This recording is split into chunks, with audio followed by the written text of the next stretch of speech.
Welcome to ராஜாவிட்டி kitchen. நம்ம கிச்சனில் இன்றைக்கி நம்ம கருணக்கிழங்கு புளிக்குழம்பு தான் நம்ம செய்ய போகிறோம். வாங்க எப்படி செய்யலான்னு பார்க்கலாம். வாங்க வீடியோக்குள்ளே போகலாம்.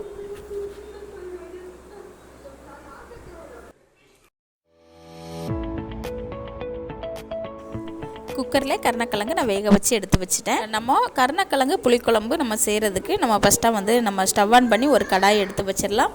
நமக்கு கடாய் சூடாயிடுச்சு, நம்ம ஆயில் சேர்த்துக்கலாம். ஒரு டீஸ்பூன் அளவுக்கு கடுகு உளுந்தம்பருப்பு சேர்த்துக்கலாம்.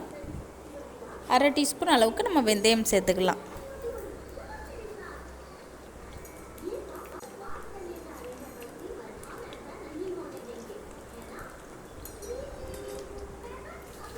ஒரு 15 எண்ணம் பூண்டு பல் நான் தோல் நீக்கிட்டு எடுத்து வச்சுருக்கிறேன். நம்ம ஒன்றா சேர்த்துக்கலாம். சேர்த்துட்டு நல்லா கலந்து விட்டுறலாம்.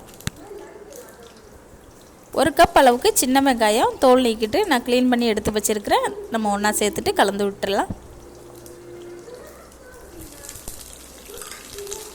நம்ம ஸ்டவ்வை சிம்மிலே வச்சுட்டு நல்லா பொறுமையாக கலந்து விட்டுறலாம். பாருங்கள், வெங்காயம் பூண்டு எல்லாமே நமக்கு ஓரளவுக்கு வதங்கி வந்துடுச்சு. நான் 2 தக்காளி மீடியம் சைஸ் தக்காளி கட் பண்ணி எடுத்து வச்சுருக்கிறேன். நம்ம ஒன்றா சேர்த்துக்கலாம். சேர்த்துட்டு நல்லா கலந்து விட்டுறலாம். அரை டீஸ்பூன் அளவுக்கு நம்ம உப்பு சேர்த்து கலந்து விட்டுறலாம்.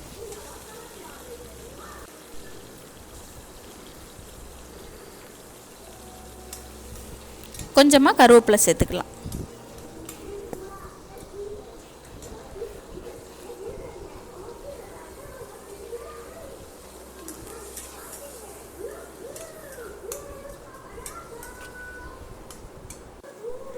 பாருங்கள், தக்காளி நமக்கு ஓரளவுக்கு வதங்கி வந்துடுச்சு. இந்த டைமில் நம்ம மசாலா பொடியெல்லாம் சேர்த்துக்கலாம்.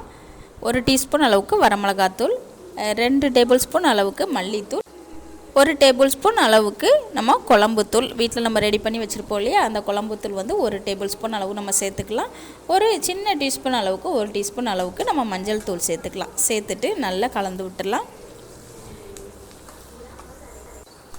நமக்கு மசாலா பொடியோட பச்சை வாசனை எல்லாமே நமக்கு போகணும். அது வரைக்கும் நல்லா பொறுமையாக கலந்து விட்டுடலாம். கிராமத்து சைடுலலாம் மசாலா பொடி எல்லாமே நம்ம புளி தண்ணி இருக்குது இல்லையா, புளி கரைச்சி எடுத்து வச்சுருப்போம் இல்லையா குழம்புக்கு, அதோடைய மசாலா பொடியெல்லாம் கலந்து தாளிப்பு மட்டும் ரெடி பண்ணிவிட்டு அதில் சேர்த்துருவாங்க. நம்ம அதுவும் ஒரு ஸ்டைலில் இன்னொரு நாளைக்கு நம்ம வீடியோ நான் அப்லோட் பண்ணுறேன். நமக்கு மசாலா பொடியோட பச்சை வாசனை எல்லாம் போயிடுச்சு. கொஞ்சமாக மல்லியலை சேர்த்துக்கலாம். சேர்த்துட்டு நல்லா கலந்து விட்டுலாம். அடுத்ததாக கருணக்கிழங்கு வேக வச்சு நான் கட் பண்ணி எடுத்து வச்சுருக்கிறேன். நம்ம இந்த டைமில் நம்ம ஒன்றா சேர்த்துக்கலாம். சேர்த்துட்டு நல்லா கலந்து விட்டுடலாம். ஒரு லெமன் சைஸ் அளவுக்கு நான் புளி தண்ணியில் போட்டு ஊற வச்சுருக்கிறேன். நம்ம கரைச்சிட்டு தண்ணி சேர்த்துக்கலாம்.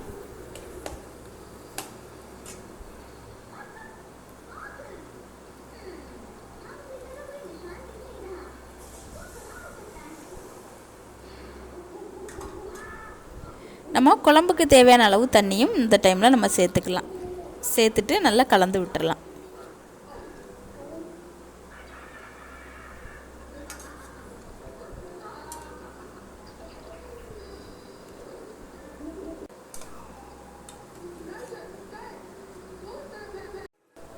நம்ம குழம்புக்கு தேவையான அளவு இந்த டைமில் உப்பு சேர்த்துக்கலாம்.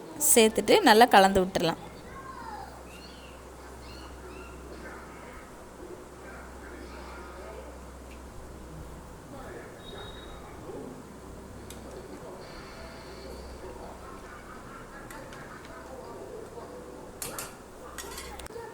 அவ்வளோதாங்க. நல்லா கொதி வந்ததுக்கப்புறம் நம்ம தேங்காய் கொஞ்சமாக நான் மிக்ஸி ஜாரில் போட்டு நல்லா நைஸாக அரைச்சி எடுத்து வச்சுருக்கிறேன். நம்ம ஒன்றா சேர்த்துக்கலாம். பாருங்க, நல்லா கொதி வர ஆரம்பிச்சிருச்சு. நல்லா ஒரு வாட்டி கலந்து விட்டுடலாம்.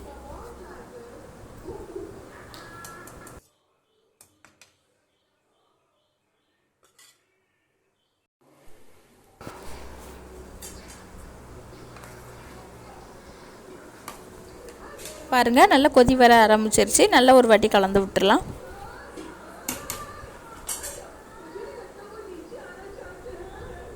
நம்ம அரைச்சி வச்சுருக்கிற தேங்காய் பேஸ்ட்டை நம்ம ஒன்றா சேர்த்துக்கலாம். சேர்த்துட்டு நல்லா கலந்து விட்டுடலாம். மிக்ஸி ஜாரில் கொஞ்சமாக தண்ணி விட்டு நம்ம ஒன்றா சேர்த்துக்கலாம்.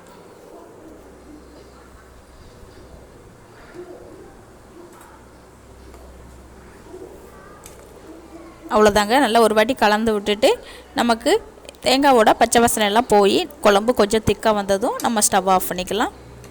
நமக்கு கருணக்கிழங்கு புளிக்குழம்பு நமக்கு சூப்பராக ரெடி ஆயிரும்.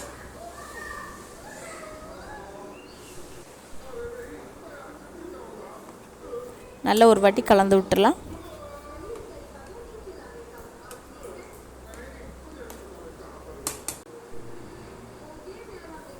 பாருங்கள், குழம்பு நமக்கு ஓரளவுக்கு திக்காக வந்துடுச்சு. நல்ல ஒரு வாட்டி கலந்து விட்டுடலாம்.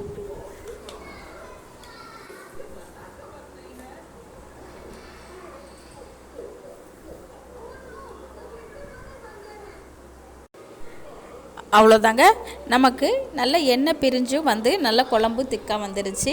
நம்ம அந்த டைமில் ஸ்டவ் ஆஃப் பண்ணிக்கலாம். உங்களுக்கு குழம்பு எந்த அளவுக்கு திக்காக வேணுங்கிறத பொறுத்து நீங்கள் ஸ்டவ் ஆஃப் பண்ணிக்கோங்க. நம்ம இந்த டைமில் கொஞ்சமாக மல்லி இலை சேர்த்துட்டு நல்லா கலந்து விட்டுடலாம்.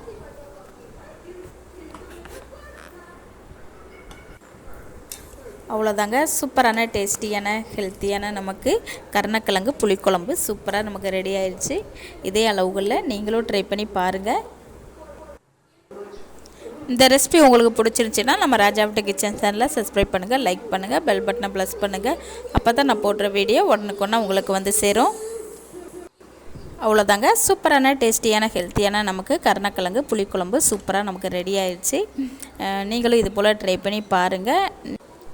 நீங்கள் இதோட கம்மியாகவோ அல்லது அதிகமாகவோ நீங்கள் குழம்பு செய்கிறப்போ அதோட அளவுகளை கூட்ட குறைக்க செஞ்சுக்கோங்க. அவ்வளோதாங்க, சூப்பராக நமக்கு வந்து கருணக்கிழங்கு புளிக்குழம்பு ரெடி ஆயிடுச்சு. நீங்களும் இது போல் செஞ்சு சாப்பிட்டு பார்த்துட்டு எனக்கு கமெண்டில் சொல்லுங்கள். நன்றி, வணக்கம்.